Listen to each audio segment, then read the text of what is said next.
সবাইকে শুভেচ্ছা আর ভালোবাসা জানিয়ে শুরু করছি। আজ বলবো বাংলা ভাষার উদ্ভব ও ক্রমবিকাশ এর সম্পর্কে। বাংলা ভাষার উদ্ভব ও ক্রমবিকাশ একটি দীর্ঘ এবং বিবর্তনীয় প্রক্রিয়া।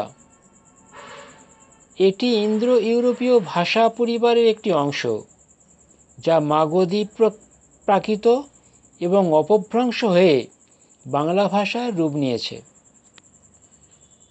এর তিনটি ভাগ: প্রাচীন বাংলা, মধ্য বাংলা এবং নব্য বাংলা। প্রথমে বলবো প্রাচীন বাংলা।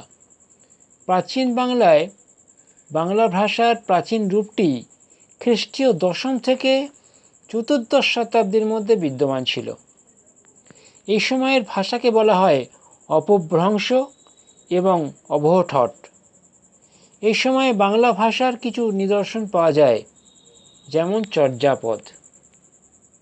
এরপরে আসি মধ্য বাংলা। মধ্য বাংলা হচ্ছে চতুর্দশ শতাব্দীর পর থেকে বাংলা ভাষা মধ্যযুগে প্রবেশ করে। এই সময় বাংলা ভাষার কাঠামো আরও স্পষ্ট হতে থাকে এবং সাহিত্যের বিভিন্ন ক্ষেত্রে এর ব্যবহার শুরু হয়।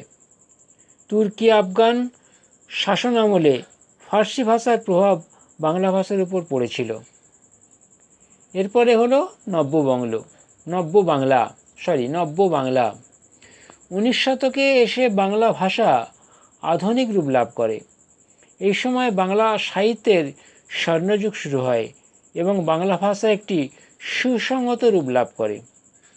ঈশ্বরচন্দ্র বিদ্যাসাগর বাংলা গদ্যের মান উন্নয়নে গুরুত্বপূর্ণ ভূমিকা নিয়েছিলেন। বাংলা ভাষা বর্তমানে পশ্চিমবঙ্গ, বাংলাদেশ এবং বিশ্বের বিভিন্ন অংশে প্রায় 25 কোটিরও বেশি মানুষের ভাষা। শেষে বলি উপসংহার: বাংলা ভাষা একটি সমৃদ্ধ এবং প্রাচীন ভাষা, যা সময়ের সাথে সাথে বিভিন্ন পরিবর্তনের মধ্য দিয়ে আজকের এই অবস্থানে এসেছে। এটি কেবল একটি ভাষা নয়, বরং বলা ভালো বাঙালি সংস্কৃতির একটি অবিচ্ছেদ্য অংশ। সকলকে শুভেচ্ছা আর ভালোবাসা জানিয়ে আজকের মতো শেষ করছি।